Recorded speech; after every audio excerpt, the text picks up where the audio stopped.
ହଁ ସାଙ୍ଗମାନେ କେମିତି ଅଛନ୍ତି ଆପଣମାନେ? ମୁଁ ତ ଭଲରେ ଅଛି। ଆଶା କରୁଛି ଆପଣମାନେ ବି ଭଲରେ ଥିବେ। ତ ଆସନ୍ତୁ ବ୍ଲାଉଜ୍ର ଆଗ ପଟରେ କାଟିବା। ଯେମିତି ମୁଁ ଦୁଇ ପଟ ଯାଏ 4 ଇଞ୍ଚର ନେଲି, ଏପଟେ 3। ତ ଏସ୍ ପଟ ଯାଏ ଆପଣ ନେଉଛି 6.5 ମାର୍କ ନେବେ। ଯେମିତି ମୁଁ 6.5 ମାର୍କ ନେଲି। ଆଉ ଗୋଟେ ପଟ ମୁଁ 7 ଇଞ୍ଚର ନେଉଛି।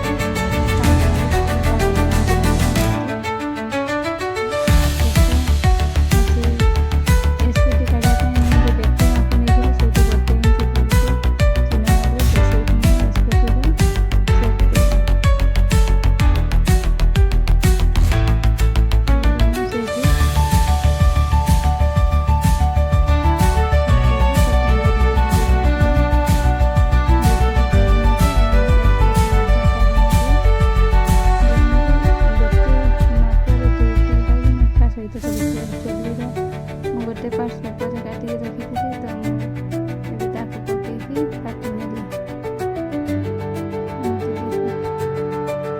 କେତେ ସୁନ୍ଦର ଗୋଟେ ଥିଲେ ଦୁଇଟା ପାର୍ଟସ୍ ବାହାରିଯିବ। ଦୁଇଟା ବ୍ଲାଉଜ୍ କାଟିକି ଗୋଟେ ଟାଇମ୍ରେ ହେଇଯିବ। ତାପରେ ସବୁକୁ ଭଲ ଭାବରେ କ୍ରସ୍ ଚିହ୍ନ ଦେଇକି ଗୋଟେ ଜାଗାରେ ରଖିଦେବା।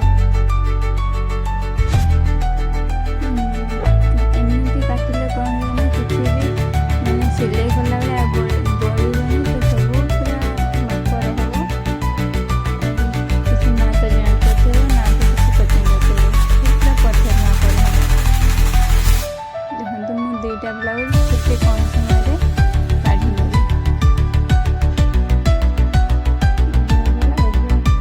ଗୋଟେ ସାଇଡ଼୍ ରଖିଦେଇ ଏବେ କ'ଣ କରିବା ନା, ଆମେ ଆହୁରି କିଛି ପାର୍ଟ କାଟିବୁ। ଯେହେତୁ ମୋ ହାତ ତ ଏଠି କାଢ଼ା ହେଇନି କପଡ଼ା ବୋଳିକି, ତ ଏଇ କପଡ଼ାଟା ମୁଁ ହାତ ମଧ୍ୟ କାଢ଼ିବି।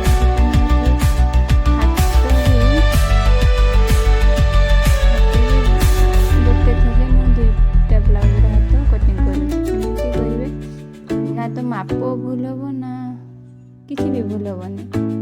କିନ୍ତୁ ଗୋଟେ ମାପରେ ଦୁଇଟା ମାନେ ବ୍ଲାଉଜ୍ର ହାତ ଗୋଟେ ମାପର ହେଇଥିବ, କାଢ଼ି ହେବ। ଏକାଥରେ 2 ପିସ୍ର କାଢ଼ି ହେବ। ଯେହେତୁ ତାର ଗୋଟେ ମାପ ଆଉ ସେମ୍ ଡିଜାଇନ୍ ଥିଲା, ତ ସେଥିପାଇଁ ମୁଁ ତାର ଏକାଥରେ କାଢ଼ି ନେଲି। ଦେଖନ୍ତୁ ଏମିତି ମୁଁ ତାର ଲମ୍ବ ମାପ ନେଲି 6। ତାପରେ ମୁଁ 3 ଇଞ୍ଚରେ ମୁଁ ସେଟା କାଖ କାଢ଼ିବା ପାଇଁ କାଢ଼ି, ତାପରେ ରାଉଣ୍ଡ ମାପଟା 5 ଏମିତି ସେପ୍ ଦେଇଦେଲି। ତାପରେ କଟିଂ କରିନେଲି। ଦେଖନ୍ତୁ କେତେ ସହଜରେ ଦୁଇଟି ହାତ ବାହାରିଗଲା। ଦୁଇଟା ବ୍ଲାଉଜ୍ରେ ଗୋଟେ ସମୟରେ ଦୁଇଟା ମାପ କାଢ଼ିନେଲି।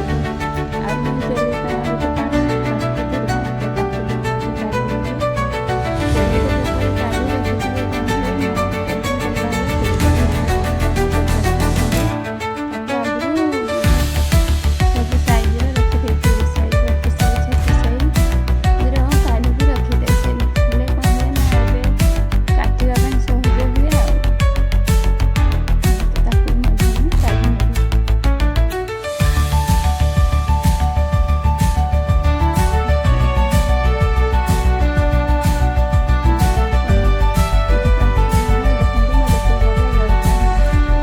ତାପରେ କପଡ଼ା କେମିତି ପକେଇବା, ମାନେ କପଡ଼ାରେ ଅସ୍ତ୍ର କେମିତି ପକେଇବା ଆଉ କଟିଂ କରିବା, ଆସନ୍ତୁ ମୁଁ ଦେଖି ଦେଉଛି। ଦେଖନ୍ତୁ ଏହିପରି କପଡ଼ାକୁ ରଖି